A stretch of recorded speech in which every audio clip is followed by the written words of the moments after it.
à vous, nos très chers internautes de Double TV, Double TV, Double na basala Nzambe, vraiment que surtout basala ya Nzambe prochaine poésie ya moi na bino boyebi Shira Bakayamba moi na révérend pasteur Bakayamba Benge Théophile wana pesi papa na mabote belé ah tozana Bible tout à la pasteur Toshi yemo pe a se présenter na za anaye a vraiment na plateau na ngai na dimanche à lelo.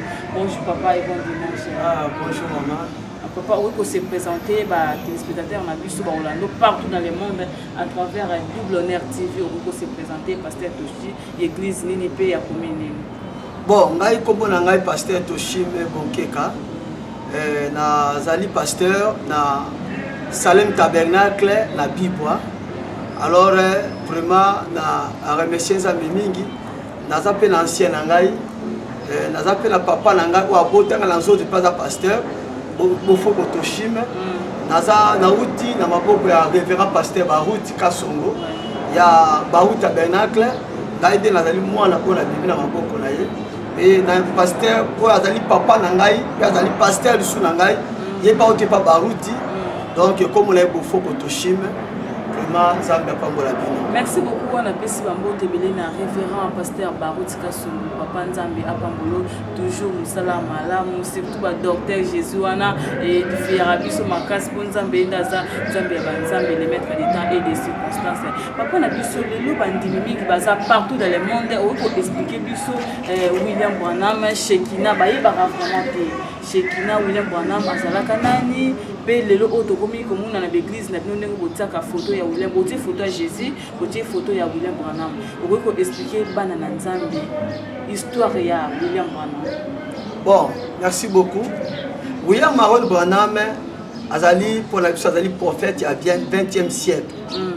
Vous dit dans chaque âge Nzambe alobaka pambate aselaka ba prophète. Zali ba seri moko bana Israël balinga Nzambe alobela bango na face ba dérangeaki Moïse makasi. Balobi Moïse tozoka ka yolo Nzambe alobela biso Nzambe alobela biso. Nzambe alobela ngai alobela nga mais tolingi pe Nzambe wana alobela biso en face ndinga za kolobela yo. Alors Moïse akenda ko ebisa Nzambe Nzambe abi bon lokola bango balingi na lobela bango basangana. Tangu basangana ki na ngomba Sinaï Nzambe tanga kiti banda koyoka ta mungonga Nzambe te bazoka ka bakake. Bazoka bakake jusqu'à or que Moïse abanda koyoka mungongo Nzambe bazopesa ye. Nzambe asola muna Moïse mais bango bazoka bakake kino bapusala kite bakimaki. Na sima bango balobi ke Moïse à partir lelo tolingi su Nzambe alobela biso en face boyete. Tolingi Nzambe alobela yo bongo yo oya kolobela biso. Na yango à partir ngonga wana Nzambe alobaki non il faut na lobela bato à travers ba prophète. Et pour na biso William Maron Branham azali mosakoli oyo Nzambe atindi ye na tango oyo asuka pona ko préparer mwasi na libala église pona kuta na Seigneur Jésus. Donc dia ngona ko pona William Maron Branham na moi bref yango. Merci beaucoup papa utikoloba pona ba prophète leo pe tozomona awa na Congo na partout dans le monde ba prophètes ba bimi bele le so to tamboli les enfants de la rue bana o baza abandonné baza na balabala mususu pe soko tunia koloba non ngai na bimana ndako parce que prophète ayaki mama kufa papa bali mwasi mususu prophète apesi prophétie bakaninga ndoki na bimi na ndako na komi lelo nazo tambola naza abandonné tozomona ba prophètes ebele bato na kata Kishasa après ba délivrance ebele zo salama mutu muso ko kozala ndoki te mais lelo prophète aye na famille apandi foyer non ndoki pourquoi pas kolanda exemple ya pasteur ya prophète pardon William Branham mais quand on expliquer pour bato mingi ba koma ko boya ba pasteur ba prophète pardon et ça l'église mususu pe ba prophète balingaka te po ba prophète le bazo penser ba foyer bazo penza makambo ebele bana ba baby bana bakangi ba ndoki okoloba ni pona bato lelo bandimela ba prophète pete. Bon, toza kobika na ileko oyo écriture nyonso za ko s'accomplir. Au moins même na loba Nzambe lobi na tango asuka basakole belé bakobima. Ya lokuta bakobima. Bayebaka bango na tango misala bango za komona. Bona yeba bango nyonso tu bakoloba jamais toza mosakola mabe. Bango pe au moins na mutu azali na promesse wana mosakola mabe mais aza pe ko ba bibi lobi ki atanga suka ba sakola mabe ba oza azo bi mais dia za vrai mais en réalité écriture on a ça pour s'accomplir pe la vie na ye na angle ou azo sala yango alors problème ezali awa donc quand on dit que na tango le ko oyo ba écriture nyonso ça pour s'accomplir na ngambo ya mabe na ngambo ya malamu alors Zambe pe esengeli atinda un véritable chose parce que jamais au gros bakaka dollar isa mabe dollar isa mabe il faut dans la vraie dollar oui ça dit qu'à partir à vrai dollar on voyait pas que dollar ou isa mabe nani ba voyez qu'ils ont ta caractéristique ya vrai dollar on voyait pas on a nini boye et puis jouer ça la ka boye mais ce qu'on moni ngo awa to ba faux dollar alors si qu'on a vrai prophète ils appellent ba caractéristique oyo Zambe apesi yango alors dit que tango ba sakule malamu ta bazali Mosakule malamu ezali ko azusa la délivrance na conformément à l'obanzana. Azo pe sa prophétie na ye conformément à la parole de Dieu. Ce qui parole de Dieu tant baza ko azo pe sa prophétie na ye. Bazo tala ngoza conforme la parole de Dieu. Alors voilà ba ki azali véritable prophète. Mais ce pas misusu azo pe sa kaka eloko mo ele kala mutu abandika ka bongo. Après qu'on divise par foyer, la molimo, que molimo, na molimo pour construire, pour détruire. Donc, besoin de discerner molimo à Zanango, vous voyez que Moutoyo, vous qualifiez conformément la parole de Dieu qui est faux. On a dit parce que véritable, aïe banana kata parole de Dieu. Tant que Moussa Kole, azo salama kambu, azena aligné la parole de Dieu, vous avez dit que non, vous avez véritable prophète. Merci beaucoup papa. Tout ce monde a pris le lot pasteur sur la télévision. On dit mais Simbambe tout tombola. Au moins à $100 mais aux amis à $100. Est-ce que c'est biblique? Bon. Au moins Bible oui il y a beaucoup d'appelés. Mais peu de livres. Oui et là comment on a le bélo comment que ba te belé. Ba koti na kati le banzambe. Mais Dieu ne les a pas envoyés. Ba c'est faire ba on va serviteur de Dieu.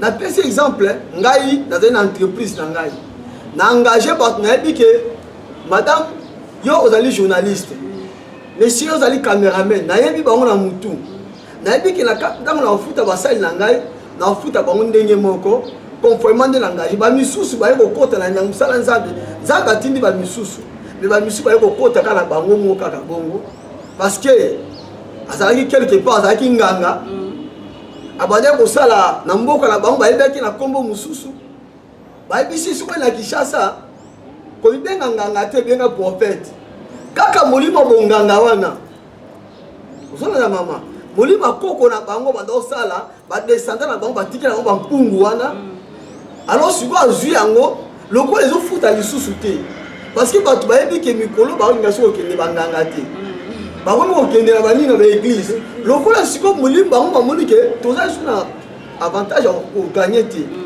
ndeko na bango abengi yaka na Kinshasa to sala église kombo na yeza akila musu bando bengela mususu Sankara awa yeba ko bengi prophète Jérémie a chanté ba moko après un certain moment okomona molimo wana ndo sala bonganga wana uzona na mama kaka molimo wana sa ba délivrance ka bonganga aussi Bambi Lizi bezate ma ezate ka mbise bi yango wana ba délivrance na wana bonganga wa bando sala ngo na bokoko na bango na mboka aye nango awa omona na ba cérémonie aposaka Yesu mais ba cérémonie ba invocation tango ose ba délivrance ni ba cria na ganga kuna aobuganga peka awa mais a chanter ka konga le même esprit mais a chanter konga ba bengi ba démon religieux ba même démon ba comme la soupe religieux yango zomona wana ba koma simba mbetu bo mona $100 simba nini bo mona ni eloko bo parce que diable a se transformé en l'ange de lumière pour la séduire bana nzambe parce que Bible dit que ba prophète ba ko ya pour la séduire ba ko séduire ba tebele mais mona nzambe ba ko séduire donc yango zomona o délivrance bo o simba mbetu o zombongo sala bo donc ba te rappelle Jésus te ba te kaka mbongo voyage professeur ba ka voyage ma vie ma soume ça dans l'église ba professeur ti que frère o tu ko bimala moi si boy il faut tika makambo ma be il faut tika ba loba yango te ba loba ka yo o kende voyage namoni mbongo epa na yo ba nga professeur mbongo voyage nyoso kaka Vous avez maman. Donc on a pris pour le moment. Vraiment merci beaucoup, merci. Vous avez toujours branché dans WNet TV. Tout ça, un pasteur Mabiso, a expliqué biso papa lelo tout ce qu'on a dans mboka na biso. Et ça na lisanga ba pasteur basangani basali groupe vraiment bazomi pesa na mboka. Mais ba pasteur a message, c'est comme si vous allez à Congolais. Non, tu regardez moi thème, oh non pasteur ba ou pasteur a message boy a sali séminaire boy pour na mboka. Bon,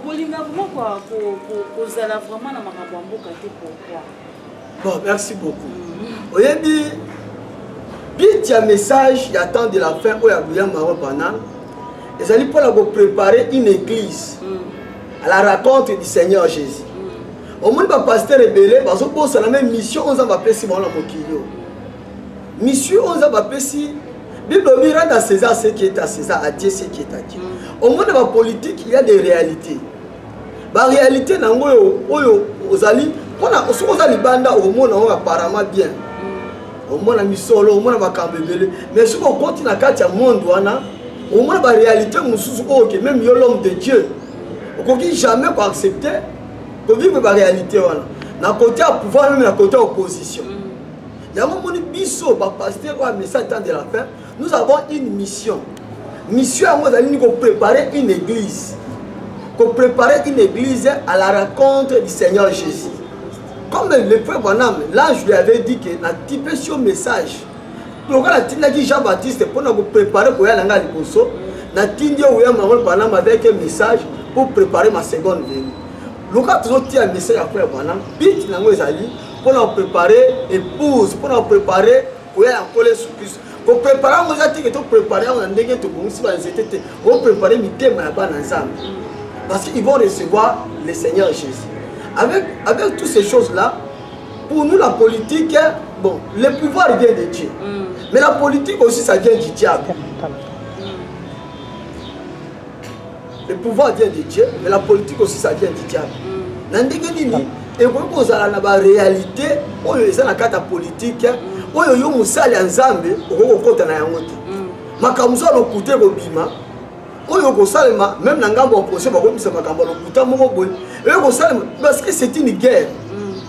Au monde sur la politique mikolo, même dans le monde entier, pas seulement ici au Congo, même dans le monde entier, il y a des groupes de gens. Au moins un groupe il y a un groupe. Groupe ça apporte une opposition à unir au pouvoir. Groupe apporte un pouvoir à unir à opposition. Alors maintenant, toutes ces choses-là, pour nous, nous voyons que ce sont des distractions. Ce n'est pas le but par lequel nous sommes venus sur la terre. Il y a un moment où on a toujours contre la politique parce que le pouvoir vient de Dieu, mais la politique, ça vient du diable. C'est ça même qui divise les gens. C'est ça même qui tue les gens. Alors, ceux qui nous savent, nous avons contre la carte à Bilo. Nous, dans les messages, nous avons un seul but, c'est d'amener les âmes à Christ. Merci beaucoup, pasteur. Tout le monde appelle le en République démocratique du Congo. Les jeunes filles ont été bien soutien sous-vêtements. Jeune fille super aucun d'église à la soutien sous-vêtements. Au cours de l'obani moi conseil pour na ba fille ko bazo se comporter bongo bazo la mabe bazo baby ça nzo to na ba. Bon, en tout cas maman, n'a rien répondre bino bobi. Tout ça attend pour l'écriture déjà pour s'accomplir. Ah ouais, tout le monde a bilo congolais mususu qui tout le monde a la Congo bando ça m'a récemment. Mais le pays mususu et c'est banda déjà depuis calme. Donc aux hommes qui va mili mususu va larguer en gros dans monde na tangwana. Mais but ya mili mwana c'est pour attaquer les véritables enfants de Dieu. Vous avez bien nga lazali awa boye. Moi, moi, si nous Ujana, avec Telema Awa, dans son moment, il a dragué. Même qui est rebatté. Mais ceux qui ont un serviteur, un enfant de Dieu, n'a qu'à draguer, monde de Ganga. Même il n'est pas au Ganga, mais il m'a dit belé. Pour le pété. Mais ce qu'on a pasteur. Pour un pasteur, pour un serviteur, un enfant de Dieu. Pour le président Banga, ça meki kanaye. Au moins, il va démontrer diable à larguer à Mokili uniquement pour combattre les véritables enfants de Dieu. Parce que nous allons à tropique à l'entend Oyo, prophétie notre Bible déjà pour s'accomplir, les capuchons de l'enfer. Capuchons, donc, nous finissons par s'y prendre pour lui vouloir en faire et sauter déjà. Tant que sauter, les démons surtout, bazokota na badomaine yoto avec des filles. Alors pour moi nakosenga kala bana basi wana ke bapesa bomo na bango pampoleso parce que bango moko loka bademona baposene soto na bango moko bakoki kokuse débarrasser na yango te baluka moyen baparent na bango bamema bana baluka bamema bana banzela ya nzambe bamema bana banzela pourquoi parce que bazali koaccomplir écriture ya nzambe me na ngambo ya mabe eza badémon oyo diable atindi pour attaquer les véritables enfants de Dieu. Donc l'écriture est là pour s'accomplir la carte de la vie. Merci beaucoup, pasteur. Vraiment, merci na parole. Nous aussi copier ça, bah, nous avons basé partout dans le monde Hollande, surtout pour na bande, pour nous sauver tika, nous autres na bango libanda vraiment. Nous avons ah mais quand aussi babino bo luka délivrance, nous avons abattu la bino pour moi s'il faut que bon nous autres ezande église, il faut que bon nous autres non. Pasteur, le lopi toujours mona na ba pasteur mususu à la muki. Pasteur. Est-ce que pasteur, avant comme pasteur, il faut à la formation ou bien attendre la théologie? Bon, merci beaucoup. Au monde, dans chaque église, il y a une conduite, il y a une doctrine. Bon, ils ont l'église Moussous. La petit exemple, l'église catholique. Pour nous, comme prêtre, il faut qu'on ait un petit séminaire, grand séminaire, après, comme prêtre. Église protestante, au compte de la formation de théologie, après au communisme. Ça dépend de la branche oyo, ils ont ça la montre. Mais, net nga indenge na yebi. Na ko ko telemela l'église wana te. Nga indenge na yebi mutu. Tangu abatindi etinda na nzambe, c'est-à-dire que un homme doit être d'abord choisi par Dieu lui-même.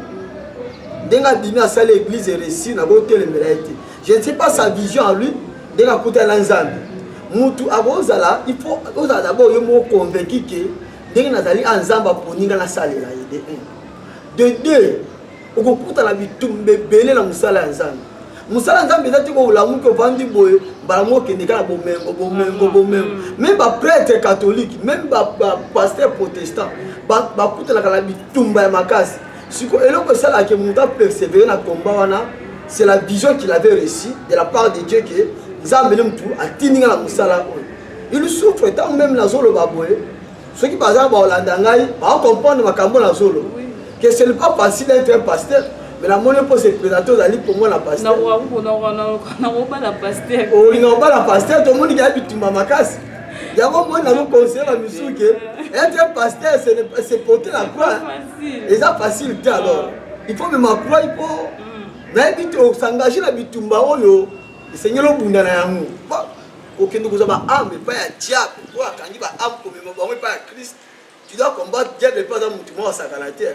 Donc yango ce monde wana boye. Être un pasteur, ce n'est pas une chose grave, mais il faut montrer dans la cire que Dieu lui a envoyé. Même ici, il fait la théologie. Il faut dans la cire que malgré tout, je suis convaincu que Dieu m'a envoyé. Ce n'est pas parce qu'il a vu ces pasteurs-là, comme la Mbonga, comme la Jeep, comme la Nini, à éviter de la bandit. À mon okuna, convaincre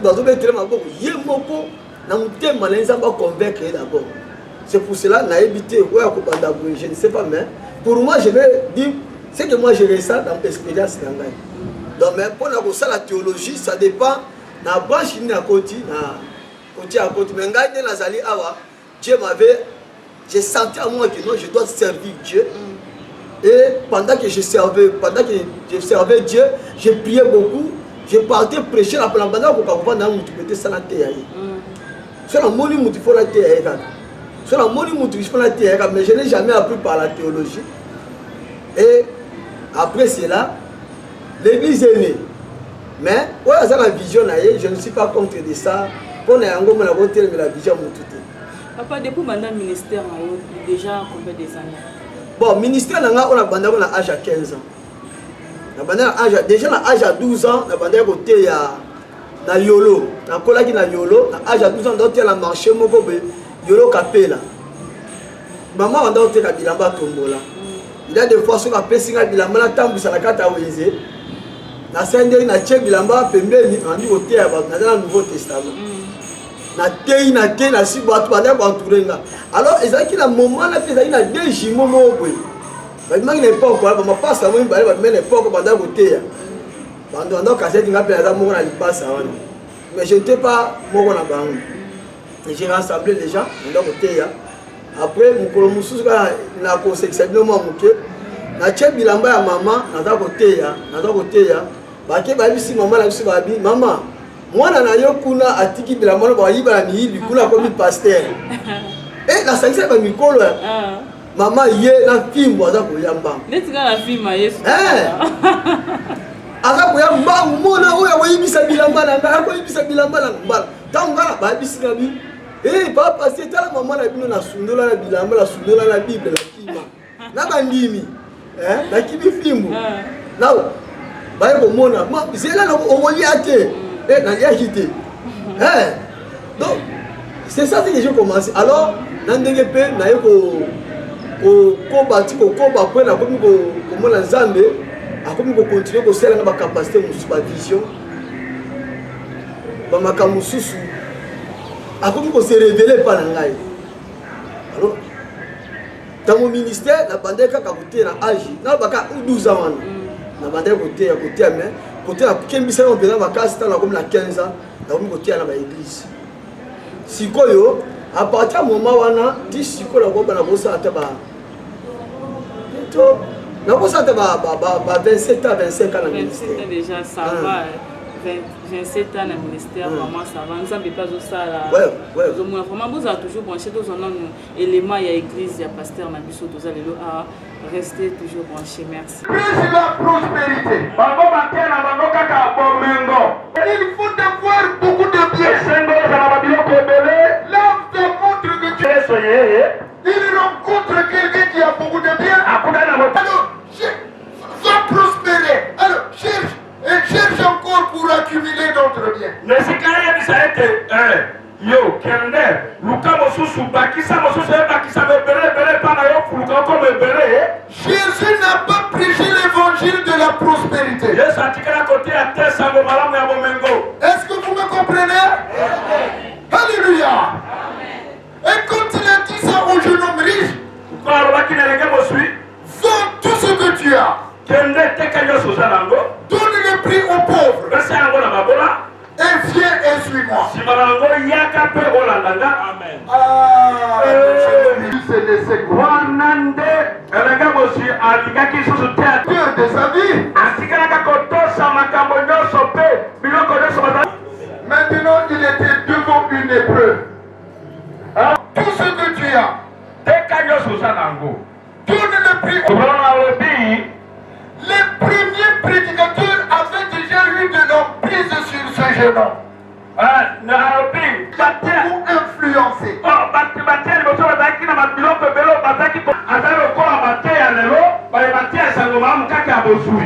Donc tellement enseigné ce jeune homme,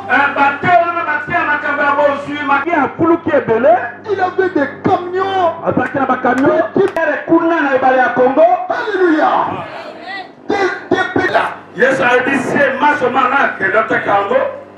Il a dit, mais les prédicateurs que j'ai déjà entendus, ils n'enseignent pas comme ça. Là,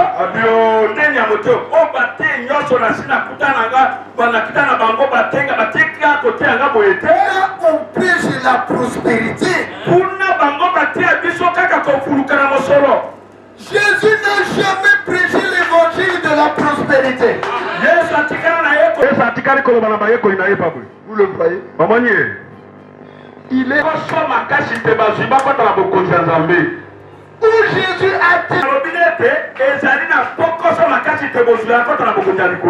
le chemin que Jésus avait indiqué à ce jeune homme riche, c'était de se dépouiller de ses richesses. Et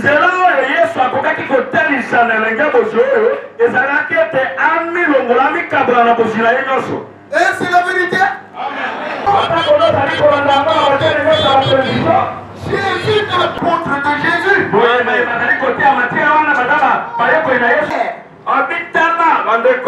Parmi vous qui êtes appelés, il n'y a pas beaucoup de puissance selon la chair. Ne vous trompez pas pour dire que moi je prie.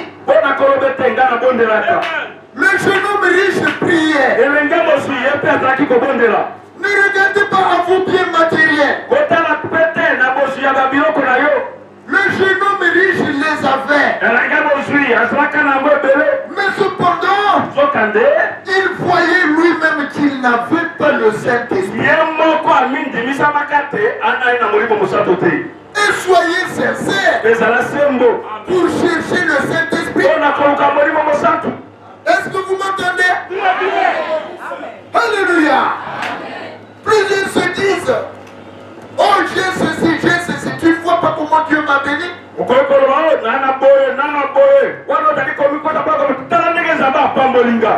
ne sont pas les bénédictions matérielles qui déterminent le salut de quelqu'un.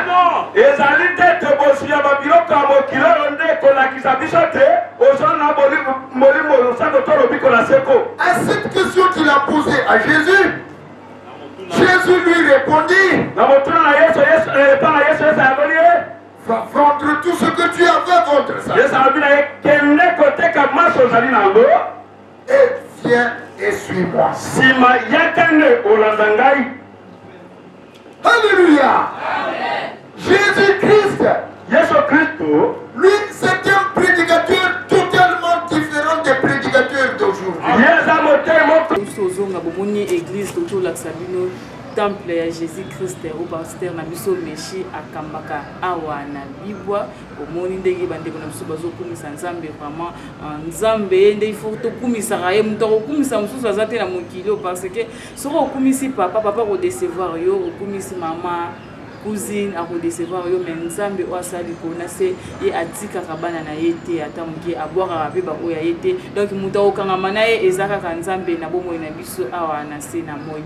Pasteur, vraiment merci beaucoup na ndenge oyambi biso awa na Bible. C'est la première fois na comme na Bible mais na CP na moni quartier kitoko quartier munene vraiment nzambe abakisebele. To comme kokoma na fait émission na biso mais tozo kende na maponani.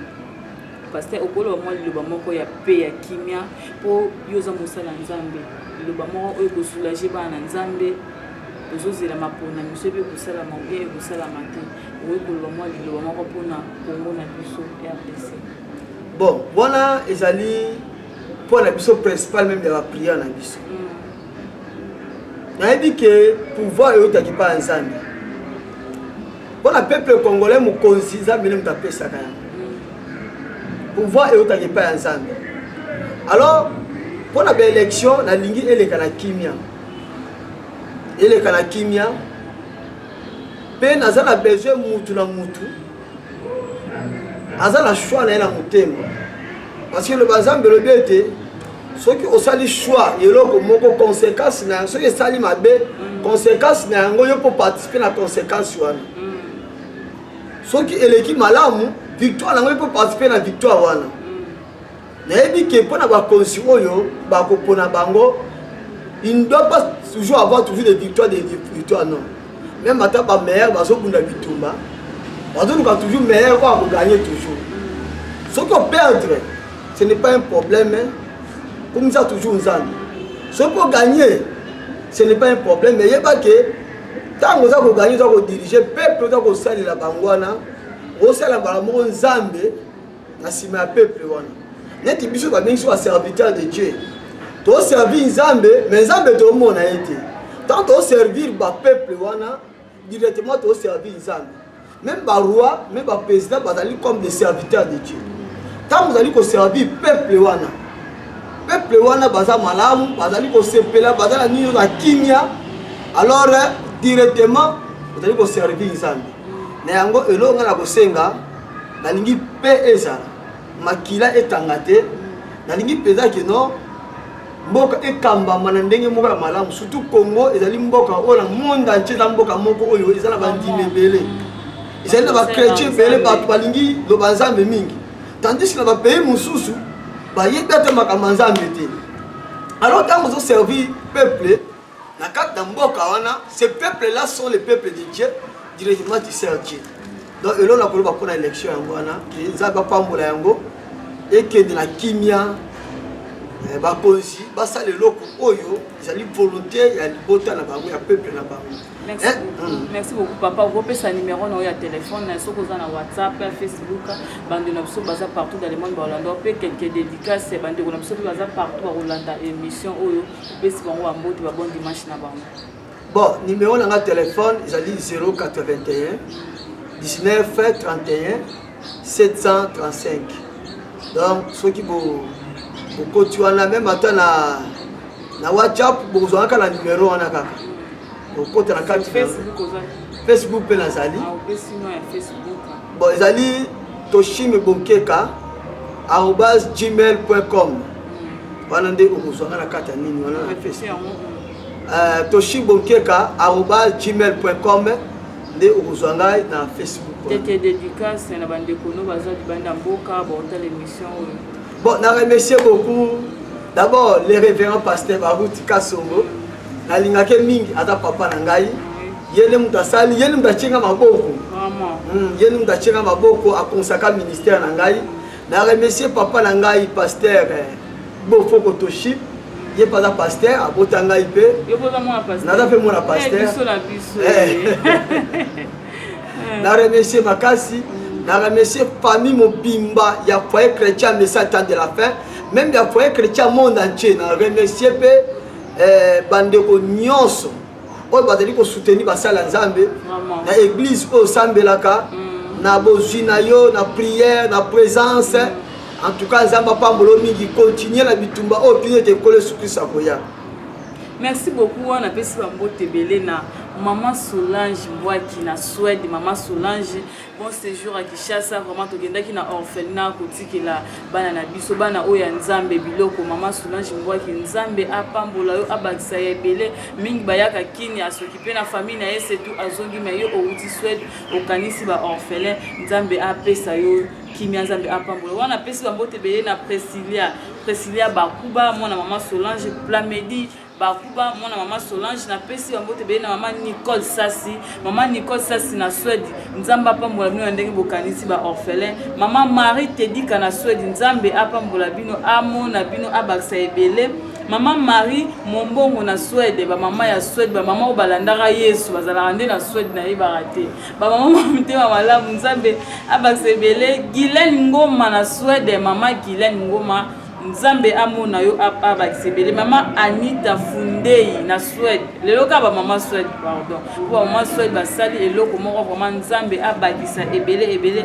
Mama Kati Matele na Suède nzambe apambola nzambe abakisa ebele. Mama Bernice Munganga na Suède vraiment nzambe apambola bino ba mama okokanisaki bana o bana ya nzambe bana bitike o bibezo ebisa biso na Psaume 64:34 car l'Éternel écoute les pauvres. Donc nzambe o ayokaka prière ya ba pauvre nzambe o bana wana azolat azozwa kayazo ke les classes azozwa stylo azuya kolia nzambe wana akokanisa bino misala na bino na Suède ekende liboso nzambe apambola bino na pesi so mbote belé na blesse la garçon Hollande vraiment nzambe apambola mbote belé na mon père le révérend pasteur bakayemba benge Théophile et ma maman chérie maman Komba Sophia Lilanga famille bakayemba nyonso nzamba mona bino boza toujours branché na chaîne O Double Honneur TV. Merci beaucoup.